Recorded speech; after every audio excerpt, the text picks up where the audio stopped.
વર્ણિવેશરમણીય દર્શનમ મંદહાસરુચિરાન્નાંબુજં પૂજિतं સુરુ નરોત્તમૈર્મુદા ધર્મનંદનમહં વિચિંતયે.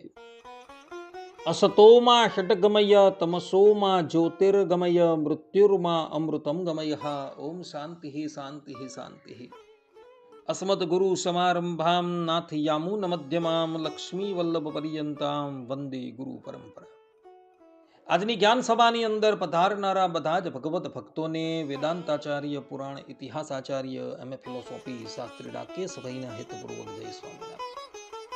ભક્તો, આજની આ જ્ઞાન સભાની અંદર આપણે બધા જે સ્થાનમાં મહાત્માઓની નિંદા થતી હોય અને મુખ બનીને જોયા કરનાર પણ અધર્મનો ભાગી થાય તે કઈ દુર્ગતિને પામે એ વિષય પર થોડી વાત શ્રવણ કરશું. તો બધા જ શ્રોતાગણો ધ્યાનપૂર્વક આ પ્રવચન શ્રવણ કરે અને એને આત્મસાત કરી લે. સર્વપ્રથમ મહાત્મા શબ્દનો અર્થ શું થાય એના પર વિચાર કરીએ. તો મહાત્મા શબ્દ મહત અને આત્મા આ બે શબ્દથી બનેલો છે અને એમાં કર્મધારાય સમાસ લાગે છે. મહત આત્મા યશ્યઃ મહાત્મા, અર્થાત કે જેનો આત્મા મહાન છે, જેનું ચિત્ત વિશાળ છે, જે પરોપકારી દયાળુ બ્રહ્મનિષ્ઠ છે, તેને મહાત્મા કહેવામાં આવે છે. શ્રીમદ ભગવદ્ ગીતા અનુસાર વાસુદેવમ સર્વમિદમ સ મહાત્મા દુર્લભ, અર્થાત કે જે સંપૂર્ણ જગતને વાસુદેવાત્મક અર્થાત કે ભગવત તત્વ પ્રમાણે જુએ છે એ મહાત્મા દુર્લભ છે અને એવા જ વ્યક્તિને મહાત્મા કહેવામાં આવે છે. બીજી એક વ્યાખ્યા કરીએ તો જે મનમાં હોય તે જ વાણીમાં હોય અને તે જ ક્રિયામાં હોય તેને મહાત્મા કહેવામાં આવે છે. આવા મહાત્મા જે છે એ ગ્રહસ્થ પણ હોઈ શકે છે અને ત્યાગાશ્રમી પણ હોઈ શકે છે. તો આવા જે મહાત્મા છે એ મહાત્માની જે દુર્બુદ્ધિ મનુષ્ય નિંદા કરે છે અને એ નિંદાને જે પણ કોઈક વ્યક્તિ સભામાં બેઠો બેઠો સાંભળ્યા કરે છે, તો એવો વ્યક્તિ કઈ દુર્ગતિને પામે?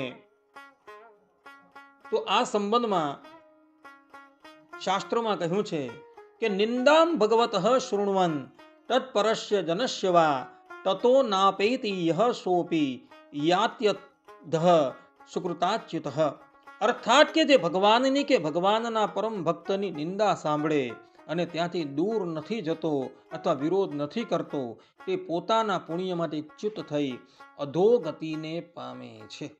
પદ્મ પુરાણમાં મહર્ષિ પુલસ્ત ગંગાપુત્ર ભીષ્મને કહે છે કે સાધુનામ નિંદકમ શ્રુત્વા યોન વક્તિ પ્રતિશ્રુતમ મૌનમ તસ્ય અનુમોદનમ પાપ ભાગી ભવેદ ધ્રુવમ, અર્થાત કે સંતોની નિંદા સાંભળીને જે વિરોધ માં કંઈ બોલતો નથી તેનું મૌન રહેવું એ નિંદાનું અનુમોદન ગણાય છે અને તે નિશ્ચિત પાપનો ભાગી બને છે.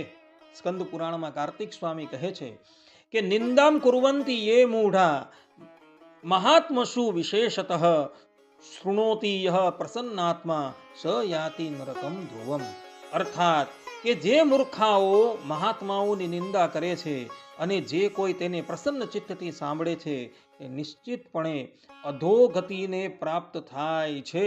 આ પ્રમાણે જે પણ કોઈક વ્યક્તિ જે સભામાં મહાત્માઓની નિંદા થતી હોય અને એ નિંદાઓને સાંભળતા રહે પરંતુ એનો વિરોધ ન કરે તો એવા વ્યક્તિઓ ભયંકર દુર્ગતિને પ્રાપ્ત થાય છે. આ સંબંધમાં શ્રીમદ ભાગવતના ચતુર્થ સ્કંદમાં દક્ષ યજ્ઞ વિદ્વાંસની કથા આવે છે. એ કથા અવલોકન કરવા યોગ્ય છે. વાત એવી હતી કે એક સમયે પ્રજાપતિ બ્રહ્માજીએ યજ્ઞનું અનુષ્ઠાન કરેલું હતું અને એ યજ્ઞમાં બધા જ દેવી દેવતાઓ સાથે ભગવાન શંકર પધારેલા હતા. દેવરાજ ઇન્દ્ર ઇત્યાદિ પણ પધારેલા હતા. એ યજ્ઞમાં એક સમયે સભા કરીને બધા બેઠા હતા અને સભામાં બ્રહ્મદેવ અધ્યક્ષ હતા અને એની બાજુમાં ભગવાન શંકર વિરાજમાન હતા. સભાની અંદર બીજા બધા લોકો તો અન્ય વાત કરવામાં મશગુલ હતા, પરંતુ ભગવાન શંકર તો સમસ્ત જગ્યાએથી પોતાની વૃત્તિને પાછી વાળી પોતાના આત્મામાં રહેલા પરમાત્માના ધ્યાનમાં નિમગ્ન હતા. એવા સમયમાં દક્ષ પ્રજાપતિ એ યજ્ઞમાં આવે છે. દક્ષનું તેજ એટલું બધું જાજ્વલ્યમાન હતું કે આ તેજસ્વી પુરુષને જોઈને બ્રહ્મદેવ અને ભગવાન શંકર સિવાય બધા જ દેવતાઓ એના માનમાં ઊભા થાય છે. બ્રહ્મદેવ દક્ષ પ્રજાપતિના પિતા છે અને ભગવાન શંકર તો શ્રીમદ નારાયણના ધ્યાનમાં એકાકાર થઈ ગયા હતા. દક્ષ પ્રજાપતિ પોતાના સ્થાન ઉપર બેસે છે અને નેત્ર ફેરવીને જુએ છે કે હું આવ્યો ત્યારે કોણ ઊભું ન થયું.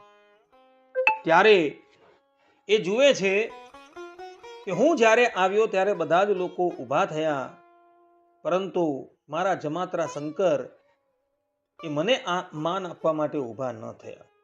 એટલે ક્રોધાયમાન થઈ એ ભગવાન શંકરની ખૂબ નિંદા કરે છે. ભગવાન શંકરને તો એ વાતનું પણ જ્ઞાન ન હતું કે સભાની અંદર કોણ આવ્યું અને કોણ ગયું. એ તો શ્રીમદ નારાયણ ભગવાનના ધ્યાનમાં એકાકાર થઈ ગયા હતા. પરંતુ દક્ષ પ્રજાપતિ એ વાત જાણતો નથી અને જમાત્રા હોવા છતાં શિવે પોતાનું અપમાન કર્યું એટલે ક્રોધાયમાન થઈને ભગવાન શંકરની ખૂબ નિંદા કરે છે. અને સભામાં બેઠેલા બધા જ લોકો મૂંગે મોડે ભગવાન શંકરની નિંદા સાંભળતા રહે છે. ભૃગુ ઋષિ છે, પુંસા નામના દેવતા છે, એ ઈશારાત કરી દક્ષ પ્રજાપતિને પાનો ચડાવતા હોય છે. આટલી બધી નિંદા કરવા છતાં પણ ભગવાન શંકર કઈ ઉત્તર આપતા નથી. એટલે જેના પર ક્રોધ કરેલો હોય અને એ કઈ ઉત્તર ના આપે એટલે ક્રોધ કરનારો વધુ ક્રોધિત થાય છે. દક્ષ પ્રજાપતિની હાલત પણ એવી જ થઈ. એણે એ પ્રજાપતિની સભાની અંદર એલાન કર્યું કે આજથી યજ્ઞમાંથી હું શંકરનો ભાગ કાઢી નાખું છું. આ પ્રમાણે જ્યારે એણે કહ્યું અને ભગવાન શંકરની ખૂબ નિંદા કરી એટલે ભગવાન શંકરના પાર્ષદ નંદિકેશ્વર અતિશય ક્રોધાયમાન થઈ ગયા. એવો શિવ નિંદા સહન ન કરી શક્યા અને દક્ષ પ્રજાપતિને શાપ આપવા બોલ્યા કે રે મૂળ, તું ભગવાન શંકરની નિંદા કરે છે, માટે જા હું તને શાપ આપું છું કે તું હંમેશા કર્મકાંડની જડ પ્રક્રિયાની અંદર જ રચ્યો પચ્યો રહેશે, બ્રહ્મ જ્ઞાનથી રહિત થઈ જશે. અને જે મુખથી તે ભગવાન શંકરની નિંદા કરી છે એ મુખ તારું કપાઈ જશે ને એના સ્થાન પર બકરાનું મુખ સ્થાપિત થઈ જશે. અને સભાની અંદર રહેલા બ્રાહ્મણ લોકોને શાપ આપતા બોલ્યા કે તમે લોકોએ પણ ભગવાન શંકરની નિંદા કરેલી છે, માટે જાઓ હું તમને શાપ આપું છું કે આજથી તમે બધા પણ પેટ ભરવાને અર્થે જ અન્યને માટે કર્મકાંડ ઇત્યાદિ કરતા રહેશો, પરંતુ પોતાના કલ્યાણને માટે કાંઈ ના કરશો. આ પ્રમાણે નંદિકેશ્વરે શાપ આપ્યો અને એના પરિણામે સભાની અંદર અતિશય અનિચ્છનીય વાતાવરણ ઊભું થયું. એટલે ભગવાન શંકર સભા છોડીને ચાલ્યા જાય છે. ભગવાન શંકર ધારતે તો દક્ષ પ્રજાપતિને સજા આપી શક્યા હતી, પરંતુ ભગવાન શંકરે મૌન સેવી લીધું. ભગવાન શંકરનો ભાગ દક્ષ પ્રજાપતિએ કાઢી નાખ્યો. એટલે ધરાતલ પર કોઈ પણ વ્યક્તિ શંકર વગરનો અર્થાત કે શંકરના ભાગ વગરનો યજ્ઞ કરવા તૈયાર નથી. એટલે સર્વપ્રથમ દક્ષ પ્રજાપતિએ ભગવાન શંકરના ભાગ વગરના યજ્ઞનો પ્રારંભ કર્યો. અને એ યજ્ઞમાં એઓએ બધાને નિમંત્રણ આપ્યું, પણ ભગવાન શંકર અને એમના પરિવારને નિમંત્રણ ના આપ્યું. ભગવાન શંકરના ભાર્યા અને દક્ષ પ્રજાપતિની પુત્રી સતી દેવી આમંત્રણ આપ્યા વગર યજ્ઞમાં પધારે છે અને ત્યાં એવું ભગવાન શંકરનું અપમાન થતું જુએ છે. એટલે યોગાગ્નિ દ્વારા એ પોતાના દેહનો ત્યાગ કરે છે. ભગવાન શંકરને જ્યારે આ વાતની ખબર પડે છે ત્યારે એઓ પોતાની જટામાંથી વીરભદ્રને ઉત્પત્તિ કરે છે અને એને આદેશ આપે છે કે તું જઈને દક્ષના યજ્ઞનો વિધ્વંસ કરી દે. આજ્ઞા થતા વીરભદ્ર પોતાના ગણોને લઈને યજ્ઞમાં પધારે છે અને ત્યાં આવી એવો બધા જ દેવતાઓને ખૂબ મારે છે, ખૂબ તાળીત કરે છે, તથા કેટલાના મસ્તક કાપી નાખે છે, કેટલાના અંગ ભાંગી નાખે છે. પુંસા જે દક્ષ પ્રજાપતિ ભગવાન શંકરની નિંદા કરતો હતો ત્યારે હસતો હતો, તેના દાંત તોડી નાખે છે. ભૃગુ ઋષિ દાઢી અને મૂછ પર તાવ આપી દક્ષ પ્રજાપતિને ઉકસાવતા હતા, તેની દાઢી મૂછ ખેંચી નાખે છે અને દક્ષ પ્રજાપતિનું મસ્તક કાપી દક્ષિણા અગ્નિની અંદર હોમી દે છે. અને પછી ભગવાન શંકર જ્યારે યજ્ઞમાં આવે છે અને બધા જ લોકો ભગવાન શંકરને પ્રાર્થના કરે છે, ત્યારે એવો દક્ષ પ્રજાપતિને જીવિત કરે છે અને એના ધડની ઉપર બકરાનું મસ્તક મૂકવામાં આવે છે. આ પ્રમાણે મહાત્મા એવા ભગવાન શંકરની નિંદા ભૃગુ ઋષિ, પુંસા તથા દક્ષ પ્રજાપતિએ કરી તથા બીજા દેવતાઓએ એ નિંદા સાંભળી તો બધા જ લોકોને એના કર્મનું ફલ પ્રાપ્ત થયું હતું. આજે પણ પુંસા દેવ દાંત વગરના છે. ભૃગુ ઋષિની દાઢીના સ્થાન પર અને મૂછના સ્થાન પર બકરાના દાઢી મૂછ છે અને દક્ષ પ્રજાપતિના ધડની ઉપર બકરાનું મસ્તક હતું. તો એવા ઘિન્ન દેહને એણે ત્યાગ કરવો પડેલો હતો અને પછી એણે 10 પ્રચેતાઓની મારીચા નામની કન્યા થકી જન્મ લેવો પડેલો હતો. 10 પ્રચેતાઓ વચ્ચે એક જ કન્યા મારીચા હતી અને દક્ષ પ્રજાપતિને આજ સુધી એ વાતની ખબર નથી પડી કે મારો જન્મ આ 10 માંથી કયા પિતા થકી થયો છે.